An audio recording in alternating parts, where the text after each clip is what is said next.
Hi everyone and welcome to Zone 3 and Thriving.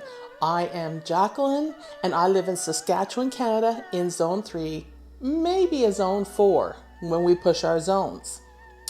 Today I want to help you bring some luck into your home. It's January right now. Chinese New Year is February 17th. And it changes every year based on the Chinese calendar. So this is an exciting time right now because what we're seeing in the stores now is plants that bring good luck into your home. So I was recently at Home Depot and they had some money trees out. And of course, the name says it all. Money trees bring good luck into the home. And I'm going to share with you the proper name of that plant, Pachira Aquatica. The origins of the money tree go way back to Taiwan. Many centuries ago, a farmer in Taiwan who was down on his luck found an unusual plant growing in his field, and it was the Pachira. He was so down on his luck, he needed money so badly that he decided he would take this plant, dig it up out of his field, and see if he could grow it. Well, when he did this, he found this plant was so easy to grow and very hard to kill. So he took that plant, he took one of the stems, and he propagated it, depending how you pronounce it, and was able to make multiple plants. He then took these plants and he sold them. And he learned that the more leaves it has on a stem, with the average being 5, the more luck it brought. So if they had 7 leaves, which is really rare, extremely good luck. So he sold these and the money started rolling into him. So he kept selling more and more. This is where the whole money tree came from, is the luck it brought this farmer into his home. Nowadays, that legend continues on, and these plants are called money trees. That is a short name for them. And at this time of year, we start seeing these come into all the stores. Big box stores, grocery stores, and greenhouses, besides the usual jade plants and bonsai. And these are a form of bonsai. So the big thing about these is the symbolism behind it. There's 5: metal, wood, water, fire, and earth. I got them right finally. Are all the key things that these plants symbolize. So let's talk a little bit about the placement of these plants in your home. First of all, you want to put these plants in a location to foster prosperity. Meaning, you want to put them where you do your banking and pay your bills. So like an office is a good place for them. Anywhere you want to encourage prosperity in your home. These are very feng shui in the garden world and in the Asian culture. Now, like I mentioned earlier, 5 leaves are good luck. That's very common. And you'll see here on this plant, there are 5 leaves. And it's kind of being blocked, but you can see there, if I can just get that up, there are the 5 leaves. If you get a plant with 7 leaves, even better luck. Usually when growers create these plants, they will take multiple shoots of a plant and they will braid them together because it brings even more luck. The tight knit layers of the branches are even better luck. So that's why they braid them, because the legend has it that it stores the luck in this braiding of the trunk. So the tighter the trunk, the more luck it's going to store.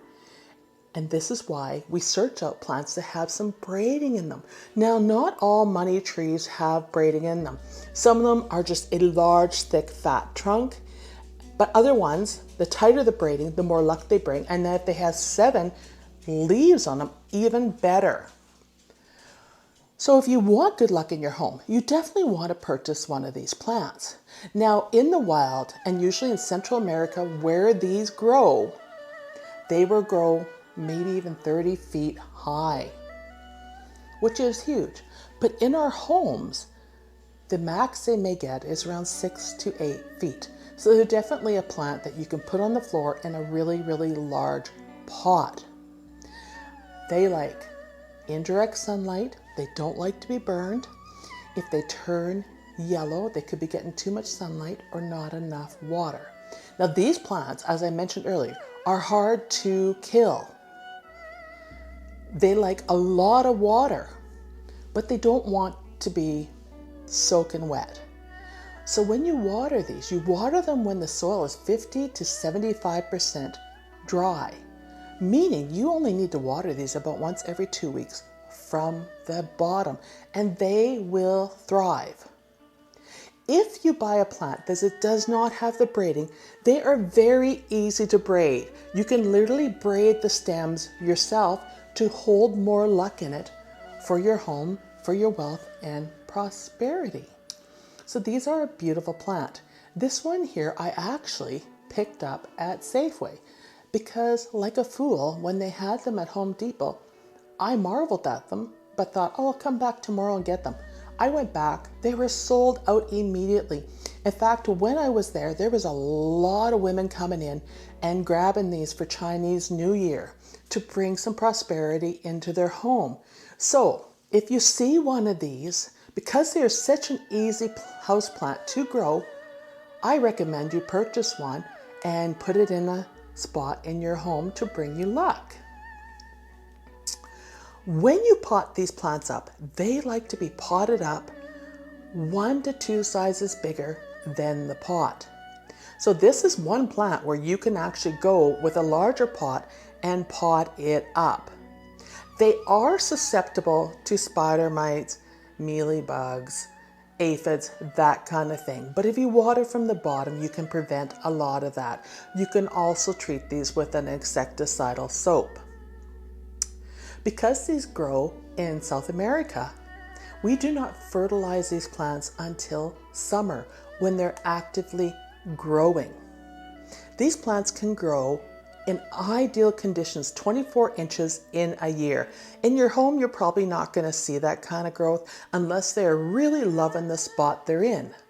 But definitely you can see some height on these and turn these into a beautiful floor plant that will attract a lot of attention. And as it grows, once you've weaved this bark together, it will continue to grow like this. The big thing with the weaving of the bark is not to get it wet, because we don't want rot, because these branches are intertwined together. And I'll just show you that up close. You can see how these are intertwined, and you can see right up here where the grower tied these together to help them form in this shape of the braiding. I think they're a beautiful green plant. You can see here, this one is really, really healthy. And that's one thing I will say. I did pick up this plant at Safeway in the Victoria Square Mall. To me, out of all the grocery stores in the Regina area, this store cares for their plants for the most part, and they're always healthy and looking good. And they have high turnover on their plants and flowers. So usually you're guaranteed to get a very healthy plant, which is what you're looking for this. When you purchase this plant, because I indicated about the spider mites, the mealybug and aphids, have a look at your plant very, very closely. Turn over those beautiful big leaves. Make sure there's no webbing on the plant. There's no egg sacs on them, nothing crawling around on them. Even if there's a tiny bit of damage on the leaf, like you're going to see here, to me that's water damage from overhead watering. And let's face it, in these stores, a lot of people are hired in with no plant experience, so they don't necessarily water them properly. But we can resolve that in our home by setting up a schedule to water these every couple weeks when they're 50 to 75% dry. And the best way to tell, if you don't have one of the soil thermometers, which I find are hit and miss because they're so cheaply made, is just to stick your finger into the soil. Now, I have stuck my finger in approximately half an inch and I can feel moisture. Therefore, no water until I can stick my entire finger all the way down and it's 75% dry, 50 to 75. I like to err on the 75%. Water it from the bottom, let it soak the water up in a tray for 15 to 20 minutes and you're good to go for another couple weeks. Now let's have a look at the soil. The best soil for these plants is, because they like to be well drained, is cactus soil. And you'll find with a lot of houseplants, having some cactus soil in your mix is very beneficial for drainage. Also, a clay pot works very, very well for those plants that love a lot of drainage. But this one's in the original plastic container from the grocery store where I bought it. And it's doing just fine. So as long as you have really good drainage, and you can see this has a lot of holes in it, it will be fine. And I probably don't need to pot it up till fall. We're going to gently tweak this out of the pot. And we can see here, look at that. It's got roots dangling off the bottom. It does not need to be potted up yet. When you look at the growth of plants, when they need to be potted up, this would be considered a stage 1. There's a few fine visible white roots. A stage 2 is the roots would be more pronounced, they'd be more white and protruding out of the plant. And a stage 3 is a pot-bound plant where the roots are coming out of the bottom. They're nice deep white and possibly coming through the holes in the pot. And you can see all the holes in this. So this one is not ready for potting up. But after a season of growth, when we fertilize in the summer, it most likely will be ready to pot up a size or 2.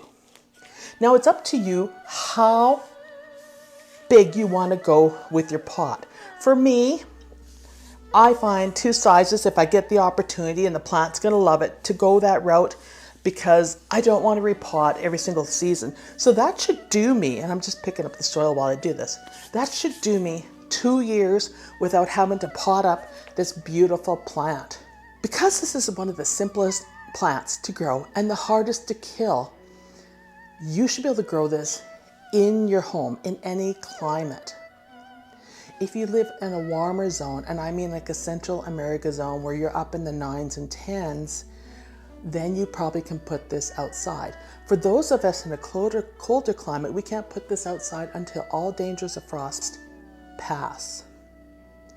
These like a climate of 65 to 75 degrees Fahrenheit in the home.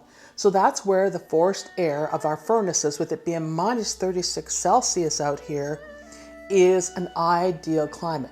Not too hot, not too cold. Keep it away from windows and drafts.